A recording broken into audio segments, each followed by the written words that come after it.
Hello বন্ধুরা, তোমরা সবাই কেমন আছো? আশা করি তোমরা সবাই অনেক ভালো আছো আর আমিও ভালো আছি। তো এখন বাজে রাতে 11:58 আর এখন আমি রেডি হব, ভিডিও বানাবো, ফটো তুলবো। তো সেটাই তোমাদের সাথে শেয়ার করব। তো চলো দেখতে থাকো, সাথে থাকো। তো আমাকে এখন কেমন লাগছে প্লিজ কমেন্ট করে জানাও।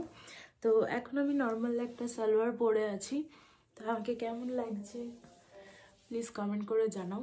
তো চলো আমি আগে রেডি হয়ে আসি, আর তার আগে সবার আগে দেখিয়ে দিই যে আমি কোন শাড়িটা পরবো। তো এখন আমি এই শাড়িটা পরছি, সুন্দর না? তো চলো এবার আমি রেডি হয়ে আবার আসছি। তো ফাইনালি আমাকে কেমন লাগছে প্লিজ কমেন্ট করে জানাও। শাড়িটা পরে আমাকে কেমন লাগছে অবশ্যই কমেন্ট করে জানাবে। তো চলো আমি আমার পুরো লুকটাকে কমপ্লিট করে আবার আসছি।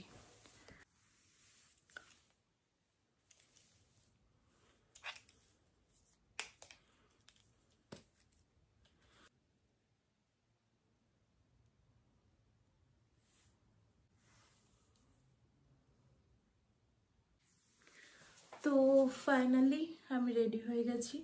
আমাকে কেমন লাগছে প্লিজ কমেন্ট করে জানাও।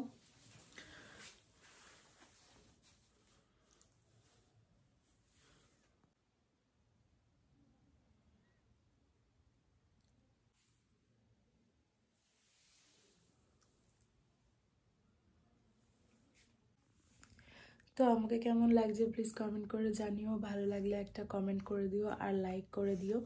আর এই যে সুন্দর শাড়িটা পরেছি, এই শাড়িটা হচ্ছে আমার মাসির। আর এই শাড়ি তোমরা যদি কেউ নিতে চাও সেটাও কমেন্ট বক্সে জানিও, অ্যাভেলেবেল আছে। তো দেখতে পাচ্ছ।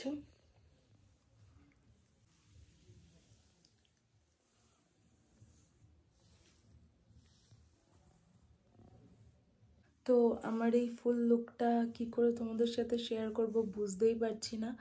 আর অনেকটা দূরে যাওয়ার স্পেস তো আমার ঘরে নেই। তো চলো ওপরে যাওয়া যাক। আমার একটা আয়না আছে, সেটার সাহায্যে যদি আমার ফুল লুকটা, ফুল শাড়ি পরা ছবিটা তোমাদের সাথে শেয়ার করতে পারি তো আমার খুবই ভালো লাগবে। তো চলো দেখা যাক। ওখানে যদিও বা লাইট নেই, ওটাই হচ্ছে একটা সমস্যার। তো চলো যেটুকু দেখাতে পারবো সেটুকু তো তোমরা দেখতে পারবে। তো চলো দেখতে থাকো, আমার সাথে থাকো। তো আমি ওপরে গিয়েছিলাম ওই যে আয়নাটার কথা বললাম, সেই আয়নাটার কাছে, কিন্তু ওখানে লাইটের এতটাই কমতি যে আমাকে ভালো মতো দেখাই যাচ্ছে না। এমনিতেও আমি কালো, যার জন্য দেখা যায় না। তো যাই হোক, এখানে চলে এসেছি আর দূরে ক্যামেরাটাকে সেট করে দিয়ে চলে এলাম তোমাদের সামনে। তো আমাকে কেমন লাগছে প্লিজ কমেন্ট করে জানিও। তো দেখো, তো আজকের মতো এইটুকুই। টাটা, সবাই ভালো থেকো, সুস্থ থেকো। আর আমাকে কেমন লাগছে প্লিজ কমেন্ট করে জানিয়ে যেও কিন্তু। টাটা। ও হ্যাঁ, সবাইকে গুড নাইট। টাটা।